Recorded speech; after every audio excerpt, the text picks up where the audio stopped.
Hi, my friends. Hi, friends. Hi, How how are are you you? guys? I'm fine. Good. Fine too. Great. That's great. What about you, Daniel? I'm okay, fresh night here. That's so nice. Before we start, I have to say, and I was talking with Daniel about this.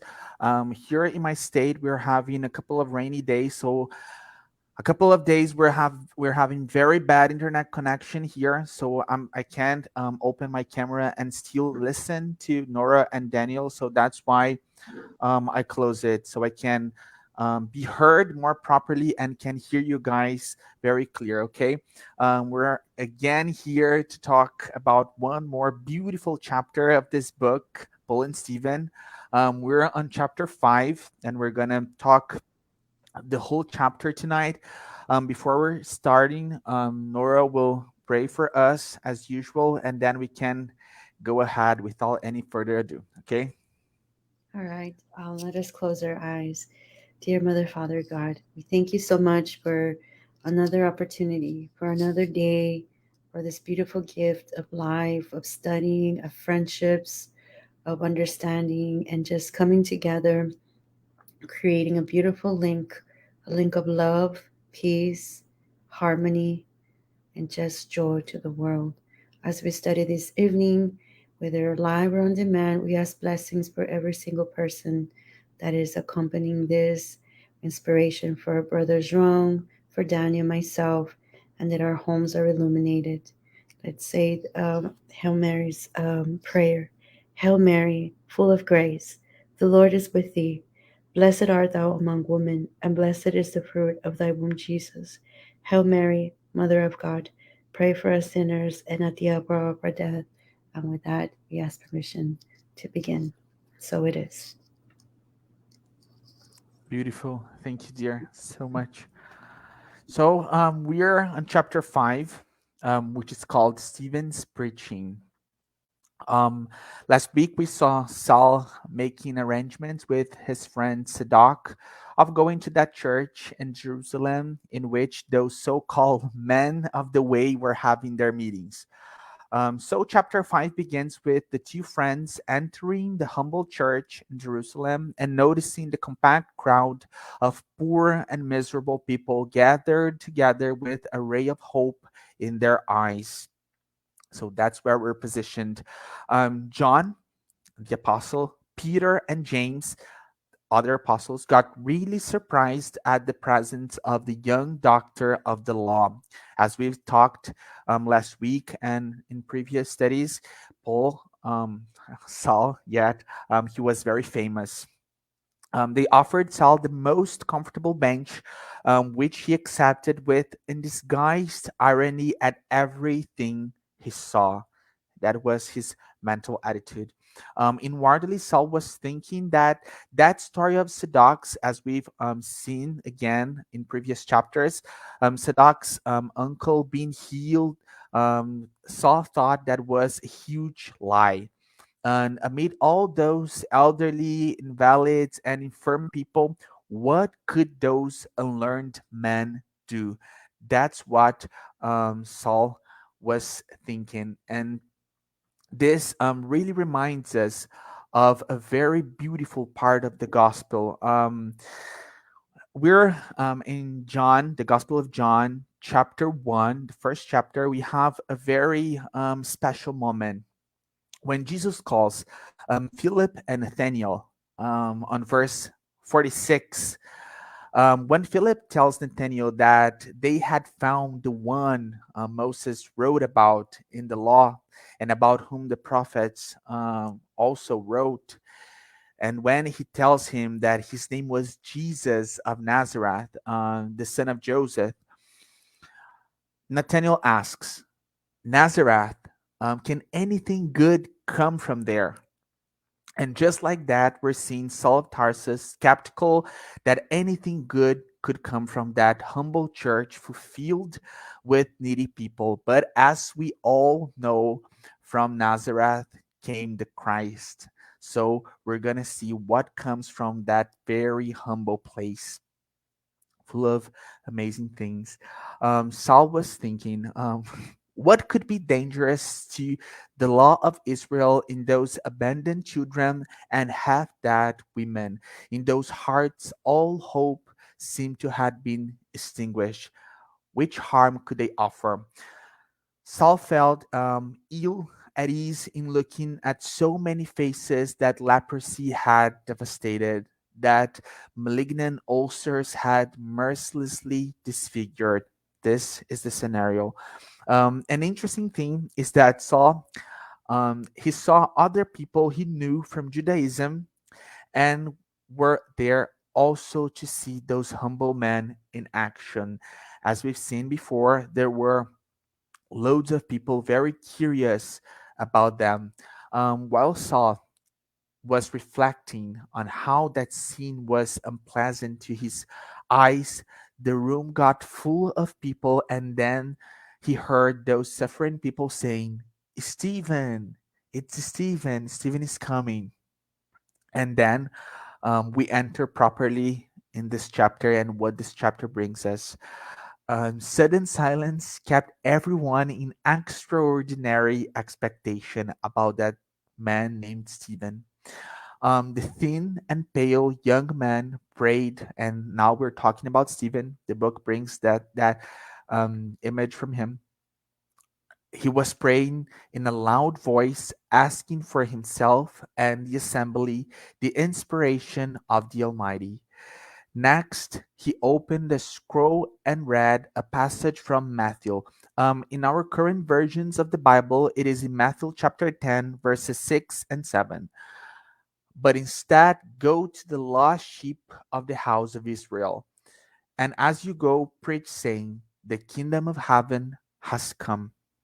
Stephen gave them a beautiful speech that we cannot bring here in its integrity.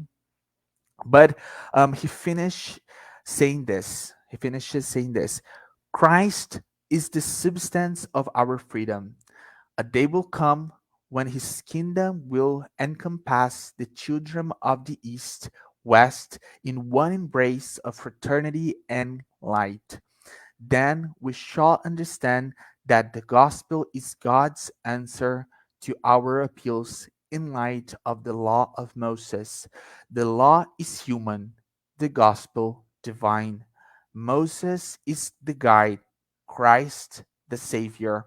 The prophets were faithful stewards. Jesus, however, is Lord of the vineyard. Under the law, we were slaves. Under the gospel, we are free children of a loving and just Father. This is beautiful. At that point, Stephen suspended the words that were flowing harmoniously and vibrantly from his lips, inspired by the purest sentiment. The listeners of all categories were unable to hide their amazement in light of his ideas of living revelations. The crowd was captivated with the principles he expounded. This is very nice. This amount of hope that the gospel was bringing to those all those unfortunate beings. Um, Saul of Tarsus' emotional by temperament was caught up in the wave of general wonder. Although highly surprised, he discerned the difference between the law and the gospel being announced by these strange men whom his intellectual power was unable to grasp.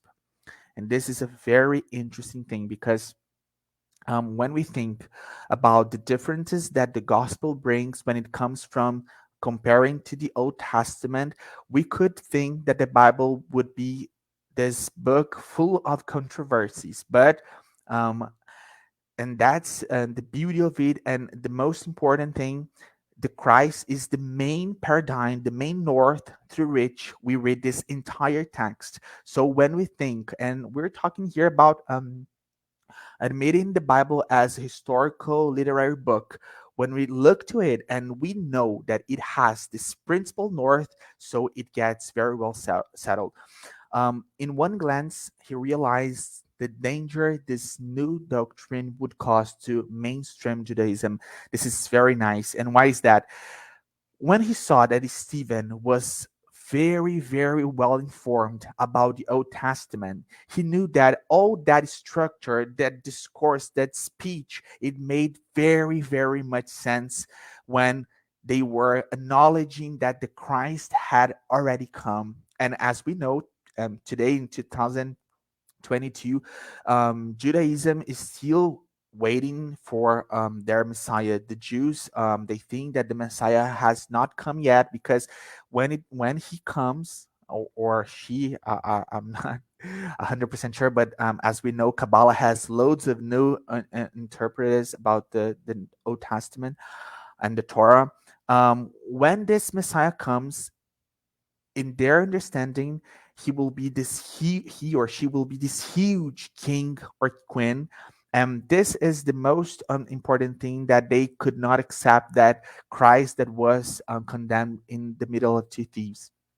um, so the book brings us that in one glance, Saul realized the danger this new doctrine would cause to mainstream Judaism. To his mind, it was imperative to eliminate the confusion that was beginning to be sketched regarding Moses. The law was one and unique. The Christ, who ended in defeat between two thieves, appeared to his eyes as a deceiver unworthy of any consideration.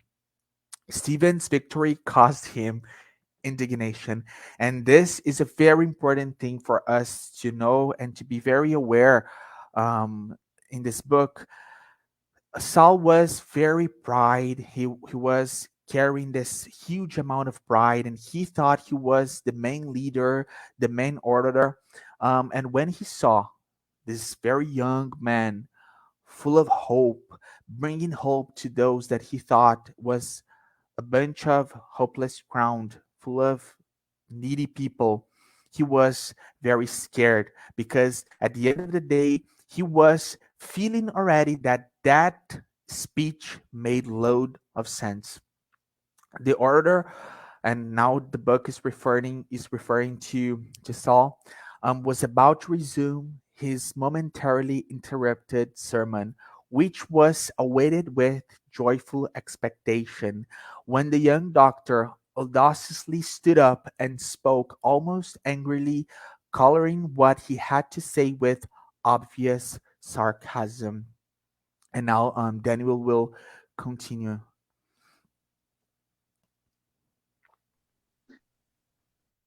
Thanks. So Saul goes, I'll make a little reading.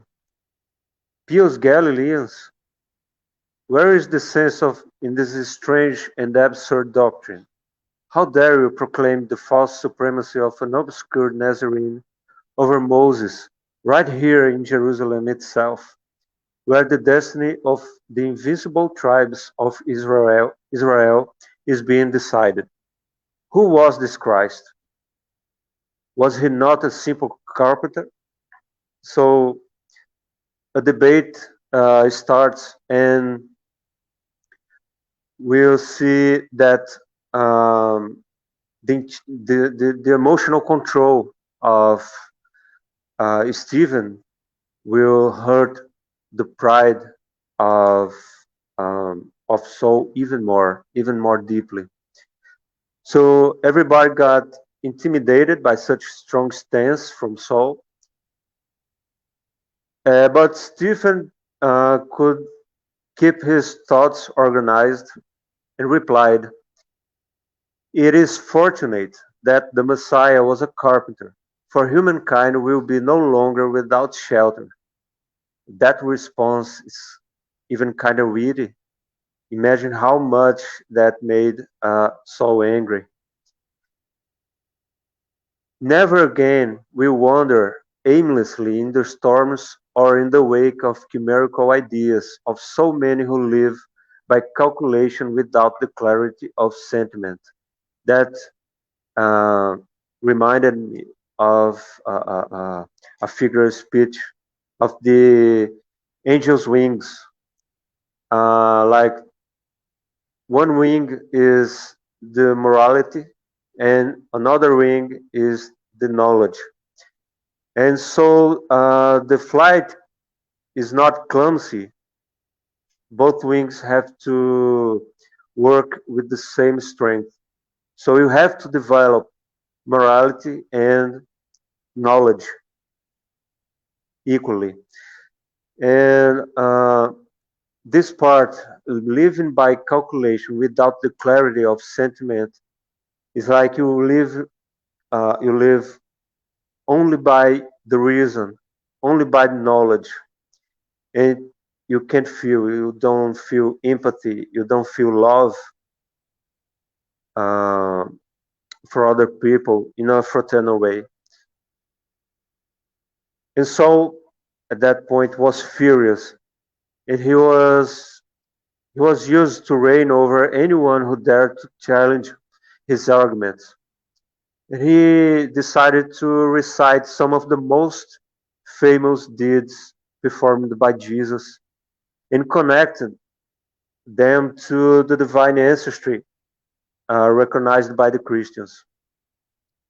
And by that, Saul mocked his simplicity and the way he died, unable to save himself, dying between two criminals. So, as a closure, Saul puts out that the Christians want to build a new kingdom by outraging Israel, since Jesus was a common deceiver, judged by judged as criminal and sentenced to death.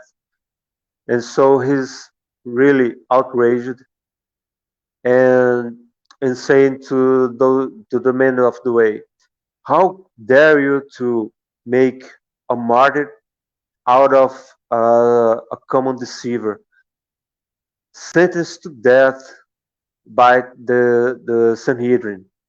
And that made him so mad, so angry. He's losing his cool completely. He's losing his mind at that point. Stephen already had a counterpoint as soon as Saul took a break, and he brilliantly compared people's ability to think more deeply since they fled slavery to the development of a child.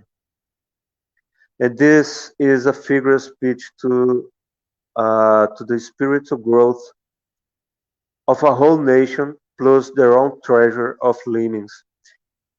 You know, people are living uh, decades after decades and building their own treasures, their own spiritual treasures, and it is morality and knowledge.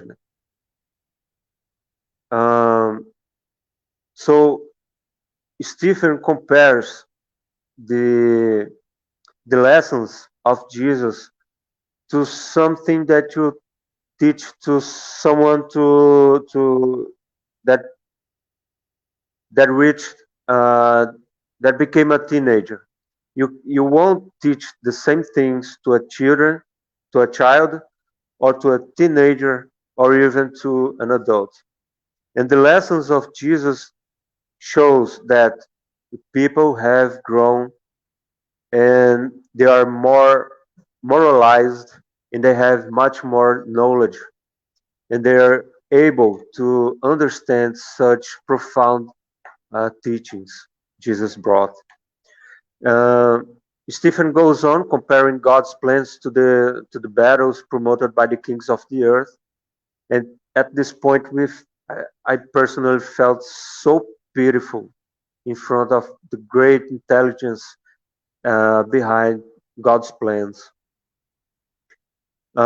Christ built his empire within the hearts of humankind, and the gospel is love in its most sublime expression. He's the shepherd who loves his sheep and won't lose any of them. And this is a very important part. We can comment that later. But this so expressive. Stephen says that Christ built his empire within our hearts, and it is not made of stones. It's not. He is not the Lord of the armies, as the Jewish people was waiting. Saul was even more furious. I'll keep repeating that, but he was really mad and willing to win the debate since he was used to be victorious. But Stephen would not continue, and stated, Jesus taught us to Caesar what is Caesar's, and to God what is God's. And if you have any legal accusation against me, expose it, and I will obey you. But only God can judge me for what concerns to him. And this puts closure to his argument, and he says, I won't debate anymore. If you have any legal accusation, just say it. If you don't, let me work in this house. Saul makes an effort to put himself together back, and but Stephen once more states they won't waste time debating in a house built to work in Christ's name. And Saul once again loses his cool and promises to appeal to the Sanhedrin to condemn the condemnation of them all, to the men of the way. And at this point is, I imagine it was a very ugly scene when he loses his mind and starts to yell and say these things like he's so uh, powerful to decide about the lives of so many people that were uh, merely helping the unfortunate. It became clear that those people would not renounce to Jesus' doctrine for the fear of the Sanhedrin. And Saul was always trying to keep the debate, and he really wanted to win the debate. And he was chasing Stephen around the house. Then an old woman approached Stephen and revealed she was once saved by Jesus, and to help asked him to help her daughter, who was mute for for over a year. And Stephen felt the responsibility of helping, but he said, "Well, we don't have much to do for your child." But he felt this faith in his heart and just said, "Open your mouth and speak in praise of Jesus Christ." And the girl just opened and said, "I will praise the God. I'll praise Jesus Christ for all my life." And imagine the scene, the buzz it caused, and Stephen cried when it happened. And Saul was thinking of engaging in a fight with all his rage. He was at that moment thinking, I really want to kill this man. I want to beat him to death. And all uh, his companions wanted the same, but he noticed that it might have not a favorable outcome, and decided to keep the law by his side. And he just walked away. And Saul left the house of the way with his pride really hurt, and the apostles were considering the consequences about to come. Now, Norah, it's with you.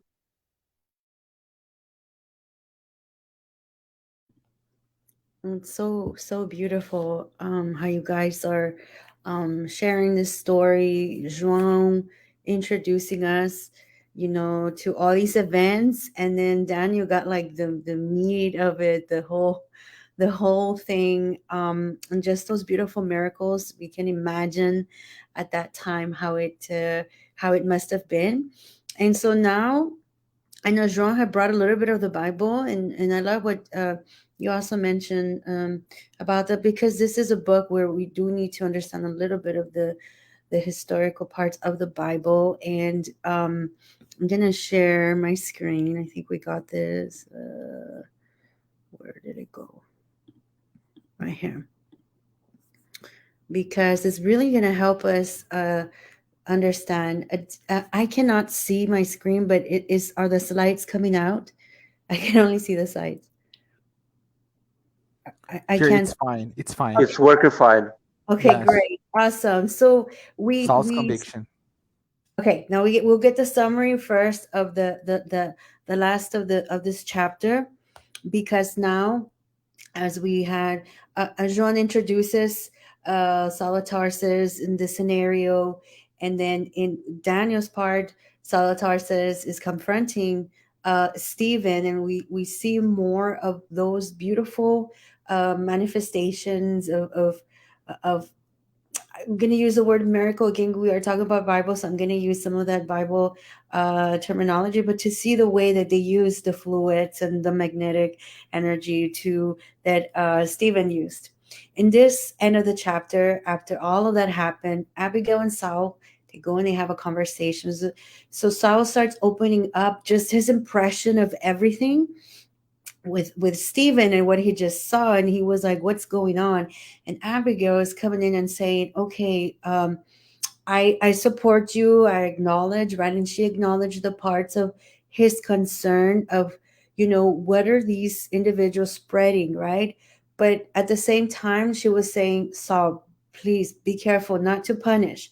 It's to educate. If you're going to look into this further, it's to educate, not to be in that sense of like going in there and using the law and so forth." And Saul was probably like, we can imagine, right? But Abigail was very curious, and she asked, where are these people from the way? Are they spreading? Are there more of these people? And Saul was like, yes, there is. And then she makes a comment and just simply says, how I wish, just Sal was here, because he would know what to say, right? Which was beautiful, because all this time it is her brother. So after this, Abigail and Saul, they just talk about their relationship and they go separate ways. The book then skips a couple of days and says that Saul asked Stephen to go and appear in court. He's like, I'm not going to appear to dispute, because that's not the message of the Messiah. So then, of course, Saul is very, very, very upset at this, right? And that just adds a lot of momentum to the plot. So he goes and looks for this man by the name of Nehemiah, and he's a man of the law. He's like, I need your help. I need the law on our side. And so they both together come up with a plan to accuse Stephen of sorcery and falsifying the information, right? And because they just witnessed the healings and all of that. So now with this, it's by law, Stephen will have to appear before Sanhedrin. And so when they get the news, of course, everybody was like, "Oh my gosh!" Right? It's Stephen and the group in the way, except the book says, except Stephen, Simon, Peter. Who was else? They didn't. They had the conviction, but eventually, even James, they came around. But it was beautiful how Stephen just prayed and had that faith that everything's going to be all right. So that's how the chapter ends at the end. But just to put all of this information, it really helps to understand, a little bit of the Bible actually. And this is under the assumption here, one, I'm not a Bible expert, so I know there might be lots of other, perhaps some videos or different other guidelines, or I mean, study guides and stuff that have more information. But just to have a little background on Saul and to understand, last chapter we saw Saul in one area, right? When he communicates with Abigail, he's working on it. But I think that this time, let's give Saul a little bit of credit, right? In the sense of what he is doing is his conviction with God, actually, right? Because he was following the law of the time. We talked about this as well last time with the customs and the culture and what was. So if we were to just say, wow, even though we know that it's not nice because we're on like Steven's side, but that passion that he had, that energy of being convicted to God that way is super important and is very, very powerful in for who he is. And another thing that helps us now as spirituals looking back, nobody comes here perfect. Some parts of us are refined and better, and some other ones we're working on them. And so I think Saul teaches that, right? Has been teaching us that for sure. Now, we go back. So, what is this law of Moses? So, we're going to go to the Bible. This is all Bible. That's why I have the slide, friends, because I would have to be flipping over my Bible and that would take a while. So, we start with Exodus 20 with the 10 commandments, and after that, it's more laws, plus more laws, plus more laws. Leviticus, which is from the Levites or God's priests, and the two, this book has more laws, so many rules for the people, for the priests, right? But we can safely say that these laws, they were like a compass for them to navigate, right? From a slaver out into the new land, right? It was very important. Then we have the book of Deuteronomy, which means second law. Now it's like we have these laws endorsed. In here, we could read Moses' first speech, which Israel's history was super important.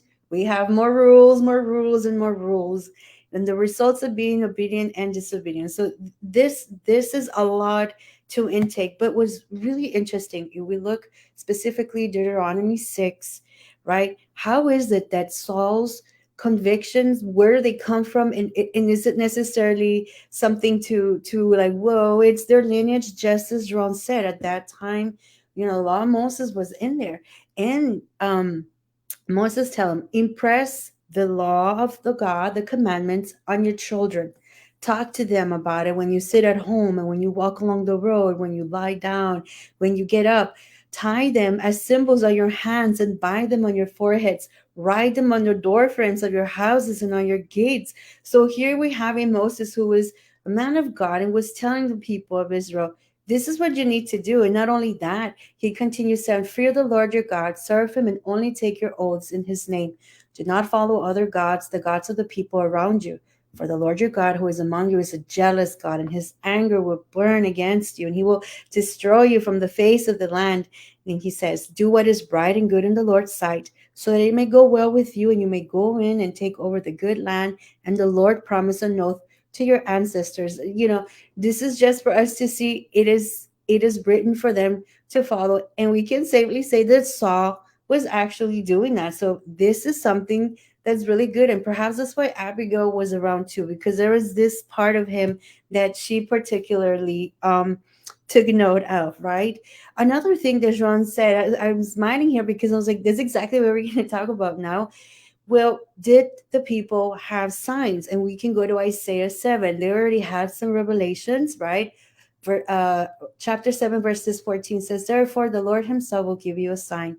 The virgin will conceive and give birth to a son, and we will call him Emmanuel. Chapter 9 says, now, who is this? For us to a child is born, and a son is given. The government will be on his shoulders, and he will be called Wonderful Counselor, Mighty God, Everlasting Father, Prince of Peace. Of the greatness of his government and peace, there will be no end. He will reign on David's throne and over his kingdom, establishing and upholding it with justice and righteousness from the time on and forever. The zeal of the Lord Almighty will accomplish this. So we can, with this revelation, we see that these prophecies, right, as maybe perhaps some of us have studied the Bible, we see it this way, was describing how Jesus, the Christ, was going to be, and he was going to cause, right here, something in the government. He was born a leader, was going to cause things. So we do have proof later on, and to remind us where we're at here, to reference the Bible and the book.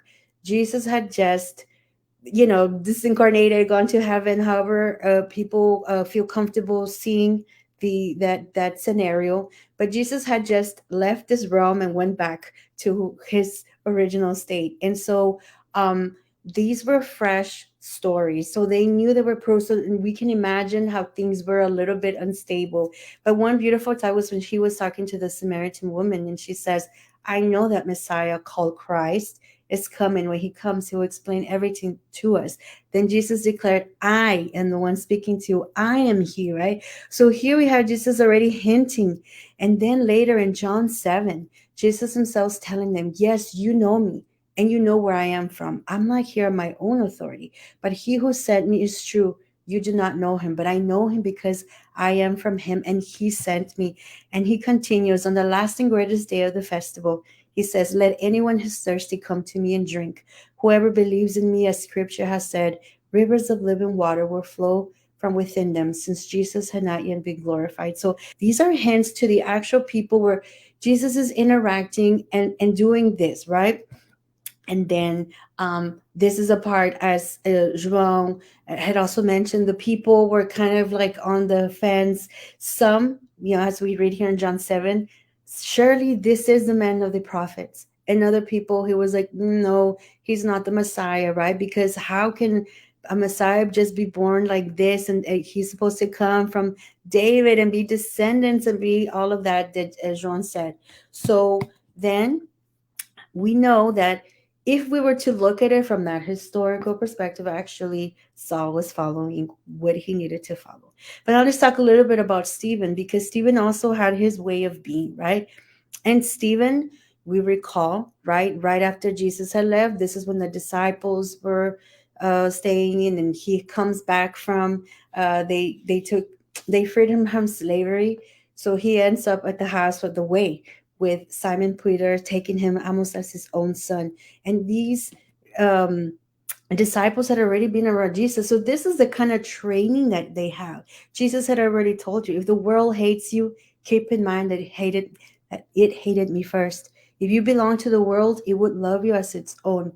As it is you, you do not belong to the world, but I have chosen you out of the world. That is why the world hates you. Remember what I told you. A servant is not greater than his master. If they persecuted me, they will persecute you, right? And it's not, they treat you like that because they don't know who sent me, right? And he says on John 16, it's a warning. He says, I've told you that you will not fall away. They will put you out of the synagogue. In fact, the time is coming when anyone who kills will think they're offering a service to God. They will do such things because they have not known the Father. I've told you this so that when their time comes, you will remember that I warned you about them. So imagining us, friends, going back to Stephen, this is the kind of training that Stephen had from Simon Peter, the mentors, and everyone. So Stephen is trained for this. So what's happening with this dynamic? It's bound to happen. They are ready for it, because even the reactions that we have where Stephen was very strong in his conviction, that's the kind of training. And we've talked about this before. We all come with a mission, so we all have those tools in us to have, and we see the beauty how every part is very important to the story. So it so far is working beautifully. And this idea here in the book of Hebrews, where it talks a little bit about how now Paul is telling his, the people there, guys, nobody's saying that Moses is not this. Moses was a faithful servant, right? Imagine, for every house is built by someone, but God is the builder of everything. Moses was a faithful servant in God's house, bearing witness to what would be spoken by God, but in the future.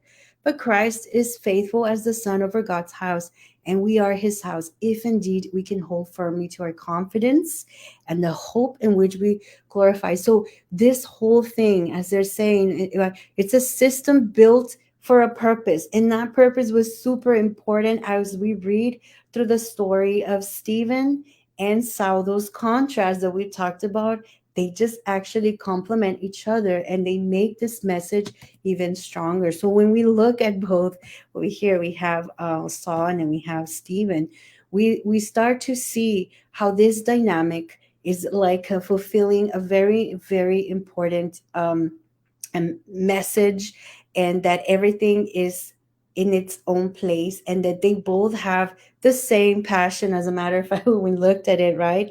And it is just that we have already read if we read the Bible, we know what's to come. But we can say that this is something that I particularly look up to Saul for that. I know that eventually we know what's going to happen. So that's good. And so to end with the Bible references, because this is a study with the Bible, Acts 22, we actually have firsthand account of Saul saying, I was just as zealous for God as any of you today. I persecuted the followers of this way, and etc. So he takes those are his own words. And if anyone wants to read more from the Bible about Stephen's account, it is on Acts chapter 16, 8 to 15. And in just to pin that, all the time Stephen is described as always a man of God with grace. He was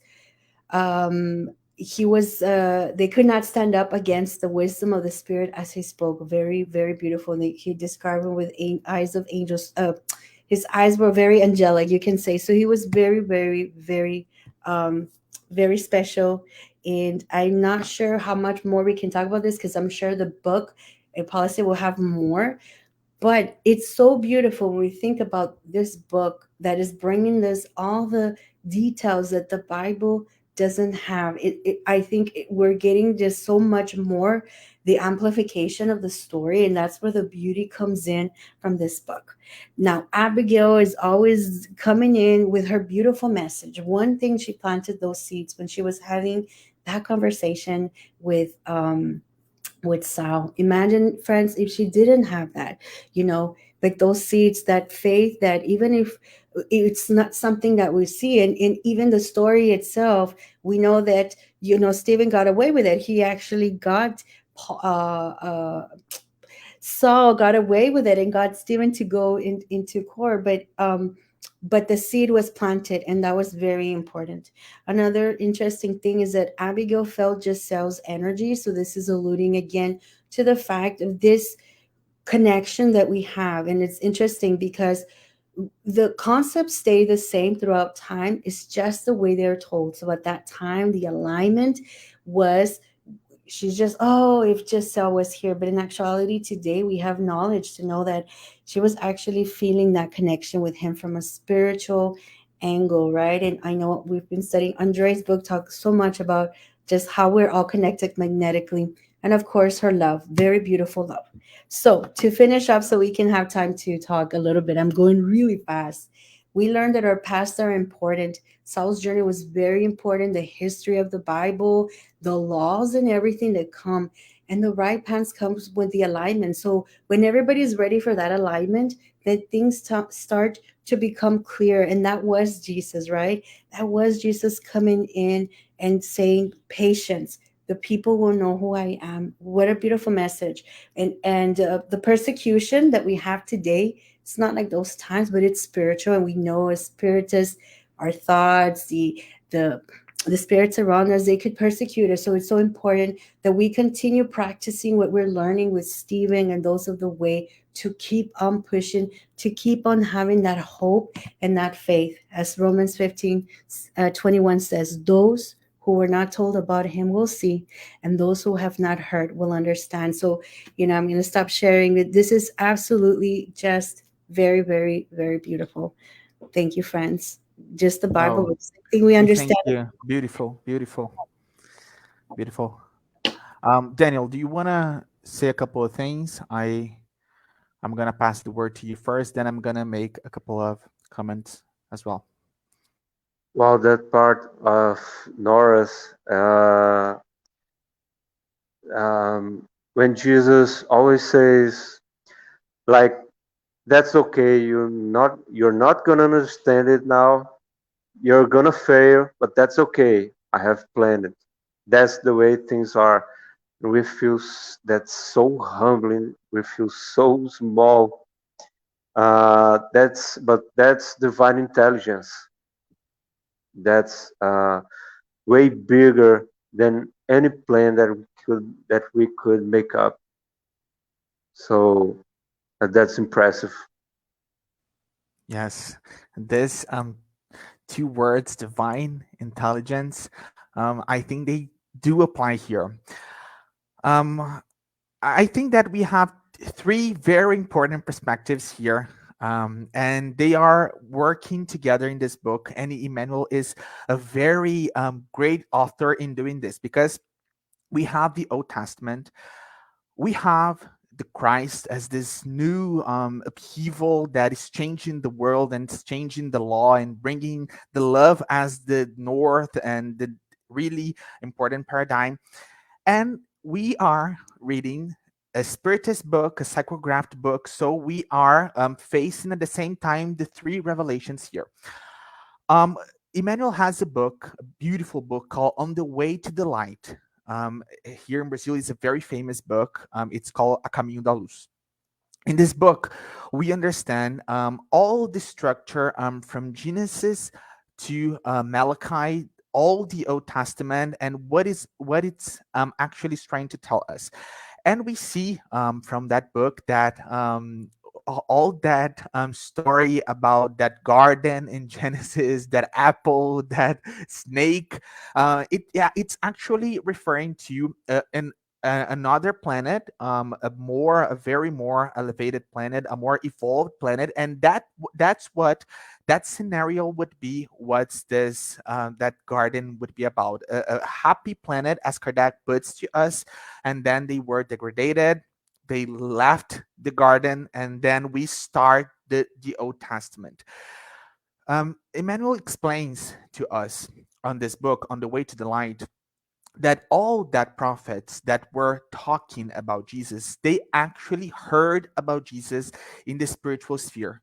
So when they were being sent to earth, they were actually being sent to talk about what was in those very, very profound reminiscences in their spirits. And then we have this beautiful path in the Old Testament talking about a Messiah that would come. In this book, Paul and Stephen, we are constantly being faced with these two perspectives, the Old Testament and the Gospel, and we are seeing them in the characters. We're seeing a character that really is all about the Old Testament, as we've seen Jochebed, and we're seeing and now Saul of Tarsus and other Jews in the book, and we're always seeing those Christians that are amazing, that are all about love, and we're comparing them every time. A very important thing to say is that it's all about evolving, and that's what it is about. The Old Testament, and then the Gospel, and then Spiritism. It's step by step. We are on the way to the light, as Emmanuel puts us. And this book really shows us all these perspectives in this very um, text full of sentiments that we can consider and feel with the characters what is happening, and not just in that technical and scientific way. A very important thing for us and to understand the book is to, when we look to the Old Testament, and as Norah brought, Genesis, Leviticus, Exodus, those books, they have divine laws, of course, because in those um, laws we see love, and we see the need to respect one another. But we are talking properly and literally about civil laws, and as we've seen, they were in that stage. That's why they need the civil law in from for that people to have this divine expression, because otherwise they would not obey to the law. And then we have that way, on the way to the light. And as we go to all through the Old Testament, we're going to see, as Norah brought us, loads of prophecies about Jesus. And then we have this amazing Christ talking about love. Love is the new law. And then we have a dematerialization of the law, because it's not about the civil law anymore. We don't need that anymore. And then with Jesus, we have those Christians that are loving and expressing that they are trying to fulfill the law. And then we have Spiritism, and we have, as we are here today, talking about a Spiritist book that was psychographed by a medium. And we have the law being very, very intelligible in this scientific way, and Emmanuel again in the book, Thought in Life, he brings us the definition of love, how we can learn how to love, and the ways that we have to fulfill to love. And then we're gonna see all those um, important rules that are scientific and are all about love, and how love is an energy, as we've been talking in Andrea Louis' books. And then we see that this book is actually trying to tell us how we have been evolving and comparing those characters to make it very clear to us the reason why Jesus had to come and why he had to come when he came. And then we have Spiritism in the 19th century, bringing us new information in a very specific place in history, all that positivism stuff and doctrines, and bringing us those scientific perspectives. So I think it's beautiful when and when I see a lady and a dear friend like Norah bringing us all those perspectives from the Old Testament and talking about that in this perspective that we are evolving and we are going step by step, and that and I think as spiritists we need to consider this, that the Old Testament really has a huge importance in our lives, because as spiritists a couple of times we don't look back that much, but with this book we see that every step counts, and that's beautiful. Thank you guys so much. Do you guys want to say something else? We still have a couple of minutes. Actually, I did want to say that with your comments wrong about I hadn't seen the Bible like that in such a long time, and this book is really actually taking us back to that. Yes. Just to Yes. understand, because it helps so much to now understand, like, oh, this is why this is happening. This is why, right? And so, yeah, it had been a long time. I was like, wow. I felt like when I was a teenager studying the Bible, I was like, oh yeah, that's right. It's beautiful. It's beautiful. But of Yes. course, we have Yes. spiritism. Yeah, I'm sorry. No, go ahead, dear. So sorry. Yeah, Go ahead. yes, we do have spiritism, and I think that that's the story in itself, is that view of everything, getting all the snippets that we didn't get, from the books, and just the whole history of the Bible. We were watching a video. We're doing another study. The Bible has had so much. Translations of movements and everything. So really agreed, really, really appreciate for, this book, Paul and Stephen, that our beloved sheep Yes. was able to give that to us, because it's Yes. current and it's there. It's beautiful. Yeah. Yes, this book really places the Old Testament in history, and that's beautiful because Yeah. here in Brazil, and I know that that happens there in the United States as well. We see people, they go to the Old Testament, they take one verse and they say, "This is God speaking," and they take it out of context, and and out of that they bring this huge amount of producement, and they judge people and they say that people will go to hell. So this book is amazing in those terms because it shows us, yes, there's a context. The Old Testament is really important, and even here in Brazil, and I know that Daniel knows that too. The Spiritist movement really looks with this careful eyes much more to to the New Testament than the Old Testament. We have loads of studies about the New Testament, and a couple of times people don't talk that much about the Old Testament. And it's beautiful. Beautiful because from Genesis to Malachi, they were talking about Jesus. They were saying he is going to come, this Messiah, this Christ that will change the world, that will bring love as this north, that you guys will live your lives through it. He will come. And so I think it's really important for us to talk about the Old Testament, considering its importance. And that book really brings us that.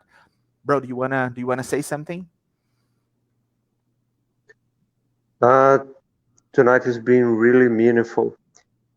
I'd like to point out that sentence, that Jesus is the shepherd who loves all his sheep and Mm. won't lose any of them. That sentence, I was talking some days ago with my kid, We were talking something about God, and I asked him, "Do you think God punishes?"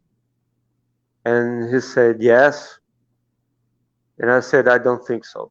And he said, "How come God won't punish me? Won't punish anybody? So, like, what's the point of being God if you have the power you won't use it?" So his powers is his wisdom is to save us, is to guide us, to educate us, not to punish. In the fourth book of Spiritism, Heaven Hell, we can learn lots about that. So losing no sheep, that means um, you may suffer, you may uh, go to dark places. I mean, dark, low vibrations for the spirit, places full of suffering and torment, but this is not a punish from God. And I use this example to illustrate for him. Uh, I said, imagine you are a bit smaller kid, and you're jumping on and off the couch. And I am an adult, and I understand balance. And I say, hey kid, don't do that. Stop. You will fall down and bump your head on the floor, and you're gonna cry and come after me. He doesn't. He doesn't obey me, and his lips bumps his head on the floor and cries and comes to me. That is hurting.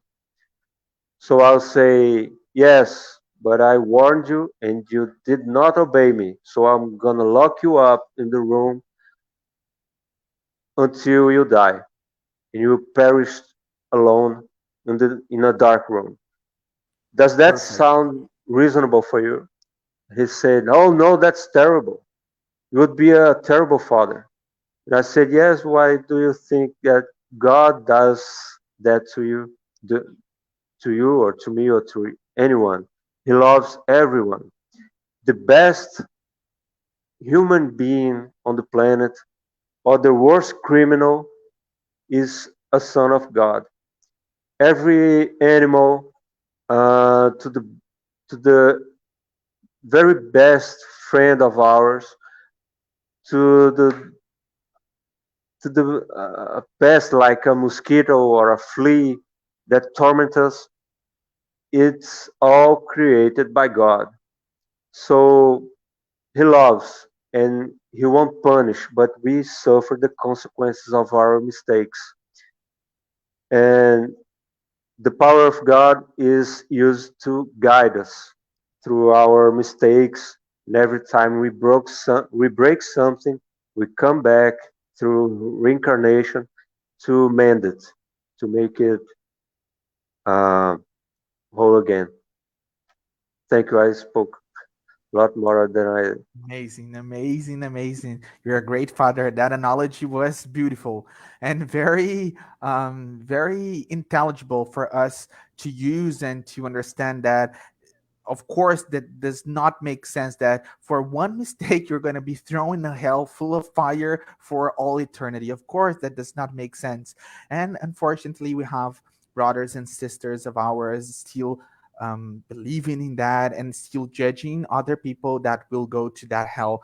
And Nora brought that Old Testament God that would be very furious, that would be always ready to lock you in eternal jail. And how and it's very interesting because we see that Saul was all about that God, because as Norah point, he was an honest man. He was, and the book brings us a very interesting information that he was never inclining to those human desires. He was always overcoming them and always trying to be very faithful, believing in God. And he talks a lot about his mother's teachings and how he would overcome those human desires. That's very, very impressive, because we're talking 2000, more than 2000 2000 years ago. So that's really impressive. And we see that, as Nora pointed, there is a very um, interesting reason why he was the chosen one to be what he was, and to have this huge mission of praying to the Gentiles, to be the apostles to the Gentiles. This is very, very, very pretty. We could at the end of the day, we could be talking about those comparisons all night. We have reached our time. I will ask one more time, do you guys want to say something before we finish? I just want to say thank you, João, Daniel, and also Jesus, for breaking that, from the Old Testament laws to, love your neighbors thyself, and to now we're learning through spiritism, and it's very fluid, as we can see, learning from history, to always keep that in mind. And that's my takeaway from finishing up the chapter, to appreciate our past, but to remember all of this is very fluid. And just as we have to be open to the changes, we always need to, we were expected to be open to those changes when Jesus came. It's the same thing. If something, as we're changing, to keep evolving. And that's the thing, when I came across spiritism, having that background in Christianity, and then seeing, oh, this is like the more evolved version. A lot of questions are being answered. I'm just so grateful. So this book, spot on. And thanks, guys. Hmm. Bro, do you want to say something? Sorry. No, Uh, it's okay. no, thank you guys. So meaningful tonight. This study was incredible, really amazing.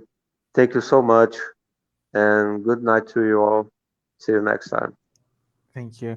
I thank you guys too. It's really nice looking back and seeing this huge importance that the Old Testament has in our lives, in our history as human beings. Very, very beautiful. I thank you guys one more time. I thank everybody that was here with us, our friends, everybody that is watching this study on demand. Thank you all. Thank you, my friends, so much. Thank you. Bye bye. See you guys next week. Okay. Bye bye. Bye.